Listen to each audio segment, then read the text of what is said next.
Soul Ministry mempersembahkan seri pengajaran Prosperity God's Way Mindset dengan topik restorasi. Saya percaya pengajaran ini memberkati kita semua. Tuhan Yesus menyertai. Shalom semuanya. Wow, luar biasa hari ini ya. Hari yang luar biasa nih. Kenapa saya bilang hari yang luar biasa? Kita dipulihkan terus menerus ya. Bahwa saya percaya pengajaran tentang prosperity ini penting sekali. Kenapa saya bilang penting? Karena kita dipilih. Kita ini dipanggil oleh Tuhan untuk menjadi berkat. Amin semuanya. Bahwa kalau kita nggak jadi berkat bagi orang lain, itu bukan panggilan kita. Panggilan kita adalah dipanggil oleh Tuhan untuk menjadi berkat. Dan saya percaya juga ya, bahwa nggak semuanya bahwa dengan finansial itu kita menjadi baik. Enggak. Tetapi kalau kita dengan finansial itu Tuhan katakan, manfaatkanlah mamon yang jahat tersebut. Jadi saya percaya sekali Tuhan katakan seperti gini. Kita dalam menerima keselamatan harus ada yang memberitahukan, betul ya. Mungkin kalau ada beberapa orang yang menerima keselamatan bukan melalui manusia, bisa dikatakan pengecualian. Semua tentang keselamatan harus kita beritakan. Pada waktu kita memberitahu soal keselamatan kepada orang, biasanya berkali-kali ya. Siapa yang diterima keselamatan cuma satu kali langsung menerima? Kita harus diberitahu berkali-kali. Ada seseorang memberitahu Tuhan Yesus, kita katakan tidak. Ada lagi paman kita atau nenek kita atau kakek kita memberitahu soal keselamatan, kita bilang tidak. Tidak. Apakah orang akan stop? Tidak. Terus-menerus diberitakan keselamatan terhadap seseorang yang akhirnya pendengaran akan tentang keselamatan masuk ke dalam hati dan menjadi iman. Benar ya prosesnya ya?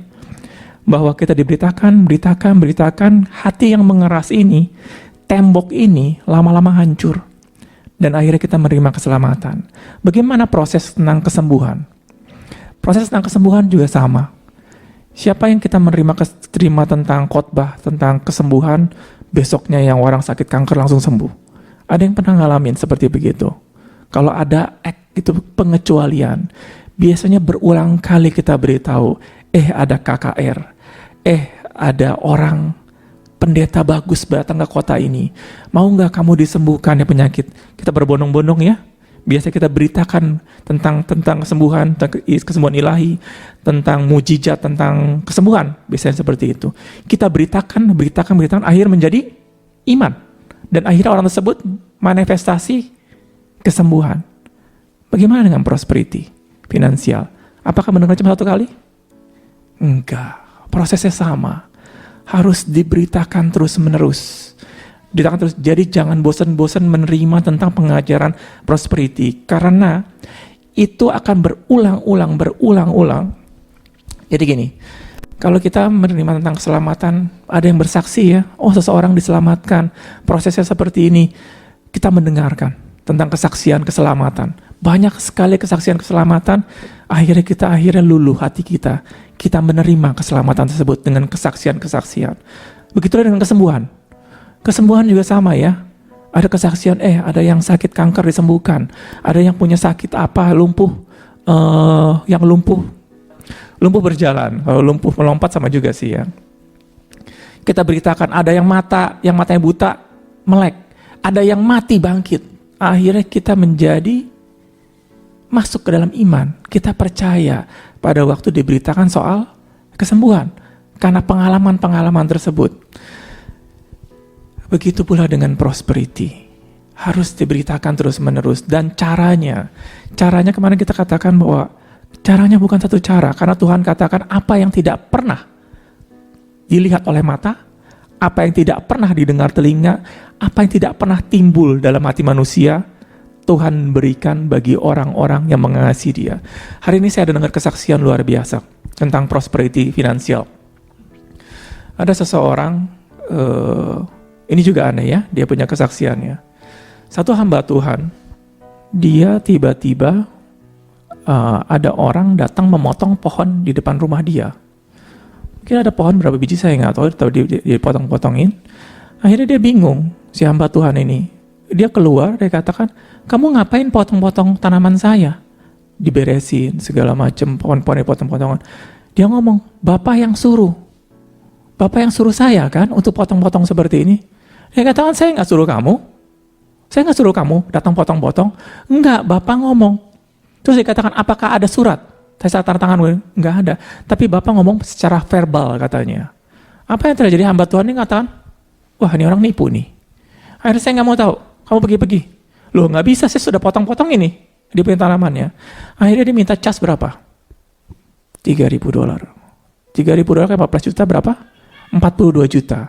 Kalau kita di depan rumah kita, ada yang motong-motong terus kita ditagih 42 juta. Kita memberi atau kasih golok? Bukan diberi uang ya, kita beri golok. Atau bisa dikatakan kita berantem dulu di depan biasanya, ditagih 42 juta. Hamba Tuhan ini juga sama. Jangan pikir hamba Tuhan ini. Hamba Tuhan ini, gue gak mau bayar. Dikatakan, gue gak mau bayar. Karena kenapa? Kalau kamu gak mau bayar, yang orang itu, saya akan sue kamu. Dia kenal, oh kamu nih, dia hamba Tuhan yang terkenal ya. Dia bilang begitu.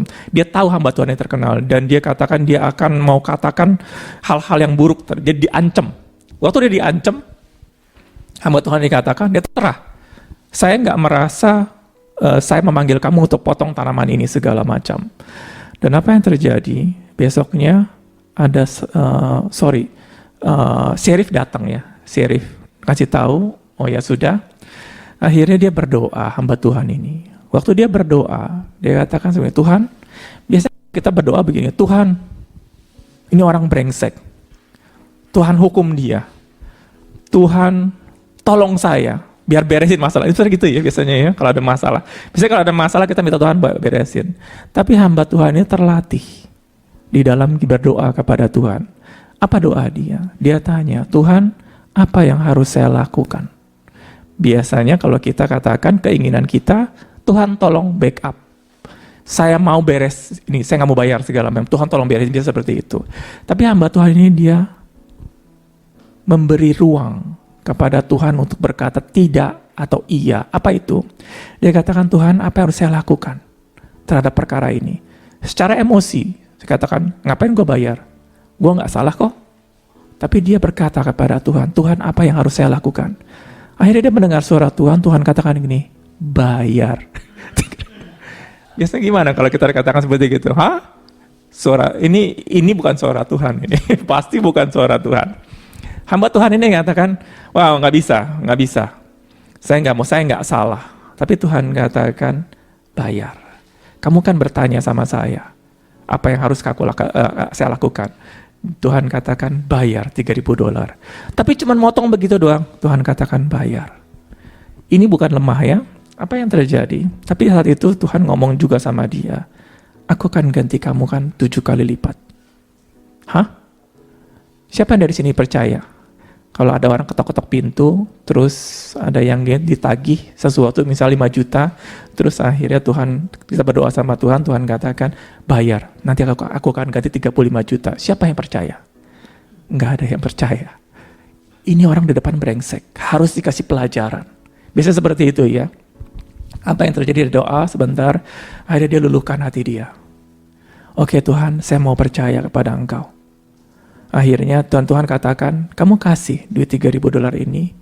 Dan Tuhan kasih, setelah luluh seperti itu hamba Tuhan tersebut, Tuhan kasih penglihatan. Orang tersebut lagi punya masalah tentang finansial. Akhirnya Tuhan katakan, kasih uang $3.000 ini. Setelah luluh ya, biasanya kalau Tuhan tuh gak pernah ngomong, setelah kita melangkah satu langkah dulu. Tuhan gak kasih dulu semuanya, baru kita pilih. Benar apa enggak? Enggak. Kita mesti melangkah dulu, mau percaya sama Tuhan. Pada waktu melangkah satu langkah, akhirnya Tuhan kasih sesuatu penglihatan. Penglihatannya apa? Orang itu punya masalah finansial, kamu bantu. Tapi pada waktu kamu kasih $3.000 ini, kamu doakan. Di depan dia, doa. Doakan keluarganya, finansialnya semua. Apa yang terjadi? Dia panggil orang tersebut ke kantor dia, ke kantor hamba Tuhan ini. Waktu dia datang, dia dikatakan, hamba Tuhan ini ngomong seperti gini. Dia nggak salah loh. Dia nggak salah. Dia katakan, sorry. kemarin saya emosi. Saya tolong maafkan saya. Dan ini duit $3.000 buat kamu. Dan Tuhan suruh saya untuk kasih ke kamu. Dan saya mau berdoa buat kamu. Apa yang terjadi waktu dikatakan seperti begitu, didoakan, kamu punya masalah finansial, orang itu nangis. Lulu. Akhirnya terima uang tersebut, sudah beres.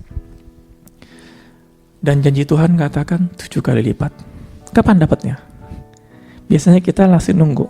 Mungkin kalau dikasih $3.000, orang tersebut akan balik ke kita ngasih $21. Biasanya seperti itu ya.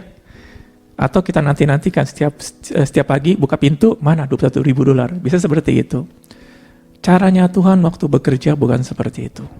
Cara Tuhan adalah apa yang tidak pernah dilihat oleh mata, tidak pernah didengar oleh telinga, tidak pernah timbul. Makanya kemarin saya katakan, kalau misalnya Tuhan suruh sesuatu, jangan diberi kotak, bukakan semua. Nah, dan apa yang terjadi beberapa bulan kemudian, ada hamba Tuhan yang besar juga telepon ke hamba Tuhan A ini. Dan dikatakan, ada seseorang lagi mencari kamu. Dia lagi mau memberikan barang kepunyaan kamu, dia katakan. Boleh nggak saya kasih nomor teleponnya ke kamu? Nomor teleponnya ke orang tersebut. Akhirnya, oh ya sudah, kasih aja. Waktu dikasih, orang tersebut telepon hamba Tuhan ini. Waktu udah telepon, Pak, bisa nggak datang ke alamat ini? Saya ada barang kepunyaan Bapak yang harus saya berikan. Apa yang terjadi? Ya sudah, dia datang ke sana. Waktu dia datang ke tempat dia katakan gini, saya nggak kenal sama Bapak, dia bilang begitu. Tetapi ada Tuhan kasih tahu suruh saya. Dan dikasih ada kayak kantong kresek, bukan kantong kresek ya, kantong kertas biasanya kalau di Amerika. Pas waktu dikasih, ini apa? Ini buat Bapak. Pas dibuka, uang semua. Waktu uang dikaget. Biasanya kalau di Amerika kalau misalnya pegang uang kontan, biasanya kalau nggak drug dealer, biasanya drug dealer ya, bandar narkoba yang biasa pegang kontan banyak. Dia kaget, dia bilang, wah ini duit narkoba lagi, dia bilang begitu. Dan apa yang terjadi, dia katakan ini buat Bapak. Akhirnya dia kaget. Enggak, bener ini buat Bapak. Ya sudah. Akhirnya dikasih uang tersebut, dia pulang. Waktu dikasih, orang tersebut yang beri uang, dia ngomong seperti gini. Uang ini adalah diambil dari camp musuh. Camp musuh adalah tempat, mungkin dia orang Kristen juga kali ya. Pernah ada dengar nggak? Ada cerita yang waktu orang kusta yang kemarin saya cerita itu kan. Ada tempat camp musuh dapat barang. Bawa pulang. Jadi dia bilang uang tersebut dia dapat dari camp musuh. Maksudnya apa? Saya baru pulang dari Las Vegas katanya. Tahu ya? Saya nggak mau cerita ya. Semua tahu sama tahu deh. Dia baru pulang mengambil uang dari camp musuh. Dia bilang begitu. Akhirnya apa yang terjadi? Dia tahu sama tahu kalau kita, wow, duitnya haram nih, saya balikin duit haram. Tapi karena dia berikan, ya sudah, dia ambil. Pas dia pulang, waktu dia pulang, dia buka, kasih tahu ke istri juga bingung. Waktu dia bilang, ya sudahlah kita hitung. Pas dihitung, tepat 21.000. 21.000, 7 kali lipat Tuhan berikan. Nah, cara-cara seperti ini adalah kita harus dibukakan mindset kita. Bahwa prosperity itu nggak bisa cuman hanya, kemarin saya cerita ya, soal linear sama eksponensial. Cara-cara Tuhan adalah bukan linear. Linear apa? Cara berpikir kita. Oh, kalau saya melakukan seperti gini, kalau misalnya saya beli barang A, pasti untungnya 5%, 2%. Kalau misalnya, nggak mungkin kalau kita beli barang yang 1.000, kita bisa jual harga barang yang 7.000. Ada satu kesaksian juga, ada satu hamba Tuhan yang direktur, saya nggak usah pakai namanya adalah dia direktur sekolah kitab. Dia pernah, waktu dia mau ada melakukan sesuatu, dia bertanya sama Tuhan, Tuhan apa yang harus saya lakukan? Jalan apa enggak? Saya mau lakukan apa yang tidak? Dia masih dalam kebingungan. Apa yang terjadi? Rumah dia, tiba-tiba ditanya, Bapak mau jual nggak rumahnya? Saya bilang, enggak mau jual. Saya mau beli. Bapak buka aja harganya. Siapa dari sini kalau misalnya ada mau beli rumah kita, dia terserah Bapak mau buka berapa harganya. Enak ya, gitu ya. Apa yang terjadi? Dia buka kayaknya 2 kali lipat harga rumahnya. Yang harus ditawar ya. Ya. Siapa di sini kalau punya rumah yang harga 1M atau 5M, ditawar orang 10M? Ada nggak? Jarang terdengar ya. Jarang terdengar. Ada yang tahu adalah bisa ditawar murah-murah ya biasanya. Buka 5M, ditawar 1M biasanya. Nah, orang tersebut ditawar 2 kali lipat. Kejadian seperti ini sering sekali terjadi. Sehingga kesaksian anak-anak Tuhan. Rumahnya ditawar 2 kali lipat. Apa yang terjadi? Ini yang namanya prosperity di dalam Tuhan. Bahwa bukan apa yang tidak pernah terpikirkan, tidak pernah dilihat, tidak pernah didengar. Saya lagi kesaksian satu lagi. Ini hamba Tuhan ini juga. Ini bukan hamba Tuhan, si orang lain. Ada mobilnya dicuri. Waktu mobilnya dicuri, saya juga bingung ya. Biasanya kalau kita mobil dicuri, kita sedih ya. Sedih. Dan dikatakan, wah kenapa mobil dicuri, segala macam. Mobilnya itu nggak terlalu bagus saat itu. Saya nggak ngerti mobilnya mobil antik atau gimana, saya nggak tahu dicuri orang. Setelah dicuri, waktu dia habis dicuri, mungkin dia sedih kali ya. Akhirnya dia berdoa sama Tuhan. Tuhan katakan, kalau kamu dicuri, Tuhan akan gantikan 7 kali lipat. 7 kali lipat ya? Oh ya sudah deh. Saya percaya aja. Apa yang terjadi? Tiba-tiba beberapa lama kemudian, 7 kali lipatnya berbentuk seperti ini. Pada satu hari akhirnya datang seorang, dia katakan, sorry, beberapa tahun yang lalu saya pernah curi mobil Bapak. Dia katakan gitu, saya kembalikan lagi ini mobilnya. Ada nggak orang yang mencuri, sudah gitu mobilnya dikembalikan lagi? Nggak ada ya.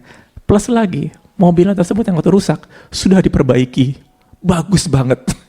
Jadi mobil yang dulu rusak, dicuri, pas dibalikan lagi, mobilnya jauh lebih bagus. Mobilnya yang aslinya. Ada nggak orang yang mencuri mobil tersebut, direnov mobil segala macam, terus dibalikan lagi ke orangnya? Gak ada. Tapi itu cara-cara Tuhan seperti itu. Di luar nalar kita. Kita harus bukakan pikiran kita tentang prosperity seperti itu. Bukan hanya cuman, oh ya sudah deh, saya melangkah jadi anak Tuhan, yang penting menderita aja. Yang penting ya berjalan aja. Enggak. Kita dipanggil sama Tuhan untuk diberkati dan menjadi berkat bagi bangsa-bangsa. Kalau kita katakan minggu lalu, kita tentang yang namanya restorasi. Kita tentang restorasi, saya jelaskan restorasi itu mirip seperti kayak botol. Botol itu kalau misalnya kita taruh ke laut ya, kalau misalnya ke bak mandi memang gampang. Tapi kalau laut kan kita taruh sedalam-dalamnya, itu musuh. Kalau botol, kalau misalnya dibawa ke itu ibaratnya adalah musuh yang ingin menjatuhkan kita. Kita tuh botol, kalau yang ada yang ingin menjatuhkan ke dalam bawah itu adalah musuh. Si musuh perlu usaha yang luar biasa untuk menjatuhkan. Kita jatuh ke bawah. Tetapi pada waktu musuh itu melepaskan kuasa dia, kita pelan-pelan nggak tuh botol? Atau yang tadinya botol itu terus pelan-pelan, justru botol itu akan mental sekencang-kencangnya. Itu cara Tuhan restorasi. Bahwa Tuhan katakan adalah keinginan Allah. Kalau kamu diberkati, bukan keinginan kamu, tapi adalah keinginan Allah. Oke, hari ini kita ada mau tanya jawab. Kira-kira ada yang mau dipertanya? Terlalu jelas lagi. Tentang yang minggu lalu kita tentang restorasi. Ada yang ingin bertanya tentang restorasi? Mungkin di Zoom ya. Oke, sebelum kita masuk ke dalam, oke, kok saya mengerti soal restorasi, tapi bagaimana cara manifestasinya? Seperti itu ya, kita banyak sekali teori segala bagaimana memanifestasinya. Satu manifestasi untuk itu adalah, prinsip nomor 1 adalah obey. Bukan obey ya, obey. Apa itu obey? Taat. Tanpa ketaatan, kayak saya misalnya cari contohnya yang tambah Tuhan tadi. Dia panas sekali kan, soal ada orang di depan, dan Tuhan dia bertanya sama Tuhan, Tuhan apa yang harus saya lakukan? Tuhan katakan, diberikan. Obey. Mematuhi suara Tuhan. Mematuhi firman Tuhan. Kalau kita hanya mau 7 kali lipatnya doang, Saya akan cerita yang orang kusta ya, yang dia ke musuh yang akhirnya dapat banyak sekali. Ada orang-orang yang mendengar tentang kesaksian bahwa besok nilai roti akan murah sekali. Hari ini satu roti 6 juta misalnya, satu biji, besok akan jadi 10.000. Semua banyak yang mendengar. Tetapi ada yang satu yang tidak mematuhi, yaitu menentang. Dan dikatakan, gua nggak mau percaya. Gua nggak mau percaya. Dia dapat nggak? Dia nggak dapat. Tuhan memberitahu sesuatu tentang prosperity, tapi pada waktu dia melawan adalah identik dengan yang namanya berlawanan dengan yang namanya obey. Yang satu mematuhi, yang satu melawan. Yang melawan dapat nggak? Nggak dapat. Karena kenapa? Dia nggak punya iman. Sekali lagi di dalam yang tadi prosperity butuh iman dari kita. Tapi iman datang dari mana? Dari pendengaran. Pendengaran. Terus sampai di mana? Sampai benteng ini hancur. Benteng di hati ini, itu apa? Kekerasan hati, sampai kita menerima. Waktu kita menerima, itu jadi iman, yaitu obey, mematuhi. Nah, sekali lagi, tadi ya pertanyaannya, satu prinsipnya, obey, mematuhi. Bukan mematuhi atau menjalani, artinya kita percaya. Pada waktu kita mematuhi biasanya, basicnya adalah percaya. Nggak mungkin kita mematuhi sesuatu karena kita nggak percaya. Percaya dulu, kita mematuhi. Sulit nggak? Sulit minta ampun. Kenapa? Sama seperti kesaksian. Dia punya hamba Tuhan tersebut. Kenapa saya harus mesti kasih? Saya nggak mau kasih, saya nggak salah. Tuhan katakan, kasih. Ya sudah Tuhan. Siapa dulu pernah ada kesaksian, bukan kesaksian, ada firman Tuhan katakan. Tuhan katakan, saya sudah seharian nggak dapat ikan. Saya sudah menjaring ikan. Saya ini nelayan yang ahli. Sudah seharian saya mencari ikan, gak ada. Tuhan katakan, tebarkan lagi di sebelah kanan. Kalau kita katakan, aduh, Tuhan saya sudah seharian, di sini gak ada ikan. Benar-benar gak ada ikan. Saya sudah kerjakan dari pagi sampai sore, di sini gak ada ikan. Tuhan katakan, tebarkan sekali lagi di sebelah kanan. Biasanya kita katakan, udah pulang aja, udah gak mungkin. Dan orang tersebut, Tuhan, ini nggak ada, sudah. Tetapi karena Engkau yang menyuruh, aku akan lakukan. Obey, matuhi. Dia lempar jaringnya, dapat berapa ikan? Kita ambil paling bawah aja, 146 ekor ikan. Siapa dari sini pernah menjaring ikan? Siapa nelayan sekali tebar dapat 147? Nggak ada yang pernah. Jadi waktu dia tebar ikan, nggak tahu tiba-tiba ikan semua datang semua ke situ. Karena kenapa? Karena dia obey. Mematuhi, karena Engkau Tuhan, Kau yang suruh, aku akan lakukan. Setiap kali di situ, obey. Ya? Sama satu. Bagaimana kau cara manifestasinya? Satu. Pertama, obey dalam prosperity. Yang kedua adalah jangan mengkotakkan Tuhan. Biasanya kalau kita jadi seorang insinyur ya, kalau seorang insinyur kita katakan, saya kalau nggak kerja jadi arsitek, saya nggak mau. Karena kenapa? Saya punya masa lalu saya belajar di insinyur. Kalau saya misalnya kedokteran, kalau saya nggak jadi dokter, saya nggak mau. Karena saya belajar jadi dokter. Tuhan dikotakan sama kita.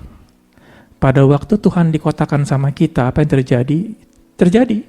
Kamu akan jadi dokter, tetapi yang tadi linear yang tadi. Prosperity kita cuma linear. Tapi kalau kita membuka seluruhnya, Tuhan inilah aku. Aku seorang insinyur, aku seorang dokter, atau aku seorang yang gak sekolah, atau bagaimana. Jangan mengkotakan. Yang satu mengkotakan adalah saya yang sukses, yang satu saya mengkotakan orang yang tidak berguna. Jangan. Bukakan kotak tersebut. Yang punya titel jangan sombong, yang gak punya jangan lemah hati. Bukakan semua. Pada waktu dibukakan, saya pernah kesaksian lagi. Saya punya titel waktu itu adalah lulusan arsitek. Saya bisa bahasa Mandarin, saya bisa bahasa Inggris. Saya sekolah lumayan pintar. Tapi Tuhan katakan saat itu, pecahkan semua masa lalu saya. Dikatakan, saya pernah ngomong ya, kita mau sukses seberapa besar di depan, Seberapa banyak masa lalu kita yang harus kita lupakan. Melupakan kesuksesan, melupakan kegagalan. Seberapa besar kesuksesan mau kita raih di depan, kita harus melupakan yang di belakang. Artinya jangan dikotakan Tuhan itu. Nah, pada waktu kita nggak mengkotakan Tuhan, Tuhan mau suruh saya apa? Ada kesaksian, saya buka nama Andrew Womack, dan dia katakan, saya umur sekarang ada 60 lebih, hampir 70. Hampir 70 sekarang ya. Hampir 70. Kalau detik hari ini, Tuhan katakan, saya suruh kemana, saya pergi. Dan walaupun pekerjaan itu baru sebaru-barunya, dia katakan, saya ada waktu dalam 5 tahun, saya akan sukses di sana. Pekerjaan apa aja. Wow, luar biasa. Dia bukakan, Tuhan itu tidak dikotakan sama sekali. Saya bekerja apa saja, dalam 5 tahun saya pasti sukses. Karena kenapa? Bukan saya yang pintar, tapi ada Allah di belakang saya. Seperti itu. Ada pertanyaan lagi? Oke. Sekali lagi, biasanya kita mendengar kesaksian-kesaksian dunia ya. Kesaksian dunia yang dia kaya tiba-tiba cepat sekali bangkrut. Udah gitu, saya pernah ada kesaksian sedikit. Ada satu, ini kesaksian yang buruk di dunia ya. Dia dulu orang kaya, dia itu nggak bisa tulis, dia nggak bisa baca. Bayangin, dia nggak bisa tulis, nggak bisa baca. Tapi dia bikin ngeracik kimia, ngeracik sampo, sabun segala macam. Bingung ya? Atau dia banyak sekali ngeracik-ngeracik kimia segala macam. Tapi dia nggak bisa baca, nggak bisa tulis. Ini bahan apa? Bahan apa? Dia pakai feeling. Dia kalau misalnya dia ada mungkin bahan apa ya? Ca apa, kalsium apa, tulisannya. Jadi dia punya kode sendiri. Jadi kalau barang ini namanya apa, barang dia punya kode sendiri. Jadi kalau ada orang mau lihat, mau nyuri resep dia bingung. Tulisannya apa ya? Yang tahu cuma dia doang. Yang pernah saya cerita, pagar dia, itu bukan pagar, tapi mobil dia tuh jadi pagar di depan. Pernah saya cerita ya. Bukan mobil sebenarnya, truk. Jadiin pagar ya, karena dia buka pabrik, akhirnya ramai kemana-mana. Dia setelah naik jadi lumayan lah ya, bukan orang kaya lumayan. Akhirnya waktu istrinya pergi kabur, akhirnya jatuh sampai dia meninggal, nggak balik lagi. Sampai meninggal nggak balik lagi, jatuh terus. Loh, jadi gimana kok prinsipnya yang tadi katakan kalau jatuhnya pelan, kalau naiknya cepat. Ini hanya untuk orang-orang yang mengasihi Allah. Itu ke satu. Bukan untuk semua orang. Tuhan katakan bahwa semua janji-janji Tuhan ini adalah untuk orang-orang yang mengasihi Allah. Itu ke satu. Dan kedua, karena kita di dunia, biasanya kita dengar kesaksian-kesaksian dunia yang tadi. Kesaksian dari jatuh, akhirnya nggak bangkit lagi. Banyak sekali yang saya dengar. Banyak sekali. Saya dulu orang dunia ya, jadi teman-teman saya orang dunia. Orang yang sudah sukses jatuh, hampir rata-rata nggak bangkit lagi. Nggak bisa bangkit lagi, saya nggak ngerti. Itu mungkin dari 10 orang, cuma 1 orang yang bangkit, 9 orang dia nggak bangkit. Artinya ya jatuh terus. Jadi kemujuran dia, kesuksesan dia seperti cuman hoki yang sekali aja biasanya. Cuman sekali doang hokinya. Nah, karena kita sering mendengar kesaksian dunia, akhirnya kita cuma percaya kepada dunia. Makanya di dalam prosperity uang, biasanya anak-anak Tuhan lemah. Kenapa lemah? Karena mereka melihat kesaksian dunia. Tapi kalau kita mau membukakan hati kita, yang harus kita lihat adalah kesaksian anak-anak Tuhan yang kuat. Kalau kita hanya melihat kesaksian orang-orang dunia atau anak-anak Tuhan yang gak kuat, apa yang terjadi? Ya, kita akan menjadi lemah lagi karena kesaksian anak-anak Tuhan yang lemah kita jadi lemah lagi. Yang saya percaya adalah benar-benar anak-anak Tuhan. Barry Bennett pernah jatuh ya. Dia pernah pergi ke Meksiko, jatuh. Jatuh gimana? Dia pernah pergi ke Meksiko, cuma bawa duit, ya memang sih cuma bawa duit $300 sama mobil Volkswagen VW dia. Dia pergi ke Meksiko, hancur. Balik lagi ke Amerika, sekolah lagi. Balik lagi ke Chili, balik lagi. Dia sukses dapat 400 jemaat, jatuh lagi. Akhirnya dia pindah ke bikin ministry student ya, bukan student, malam ya, sekolah Spanish malam. Yang kita lihat adalah anak-anak Tuhan adalah kalau dia punya iman yang luar biasa. Yang tadi saya katakan soal botol. itu akan terjadi. Jangankan seperti itu. Kesaksian anak-anak Tuhan, ada yang pernah bisa memberhentikan bulan dan matahari. Mungkin enggak? Siapa dari sini bisa berpikir, hai matahari diam di sana, hai bulan diam di sana. Dia diam. Diamnya bukan semenit, 6 jam. Itu adalah permintaan seorang anak manusia yang luar biasa. Dan dikatakan, nggak pernah ada Tuhan mengabulkan keinginan seperti itu. Tetapi saya katakan, kenapa Yosua memberhentikan sebenarnya itu? Bukan kepentingan diri sendiri. Dia ingin menyelesaikan pekerjaan Tuhan. Yaitu hari ini orang Amalek harus dibasmi. Dia mau hari ini beres. Hai bulan di kanan, kayaknya kan pasti nggak apa, salah satu lah. Bulannya berhenti, mataharinya berhenti 6 jam. Jadi kesaksian-kesaksian kita, mana saya ngomong juga sama istri saya, biarlah kesaksian-kesaksian kamu, kita jangan sembarang mendengar kesaksian orang. Artinya seperti ini, kesaksian orang yang belum proven, itu akan bisa menghajar kita. Apa itu yang belum proven? Seperti begini, ada orang yang baru lahir baru, kesaksian kesana kemari, diberkati segala macam, akhirnya kita terlalu mendengarkan, akhirnya kita sebarkan lagi kesaksian tersebut kepada orang lain. 3 minggu kemudian atau tahun depan, orang tersebut jatuh. Perasaan kamu gimana setelah kamu menyebarkan kesaksian kesana kemari?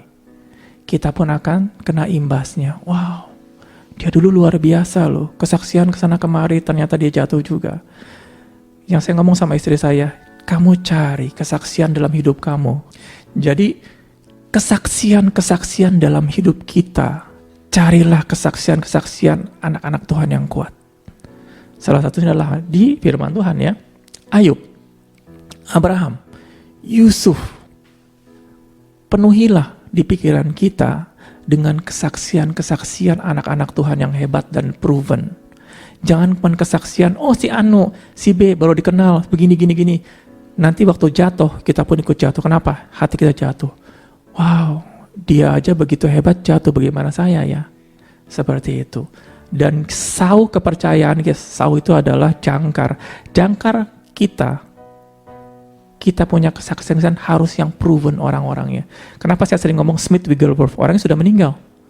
Dan akhir hidupnya luar biasa. Firman Tuhan katakan, pelajarilah iman pemimpin kamu dan lihatlah akhir hidupnya. Itu penting banget. Jangan kita menerima kesaksian orang yang baru, wow ini keren. Jangan. Dengarkan, taruh di hati kita kesaksian anak-anak Tuhan yang hebat.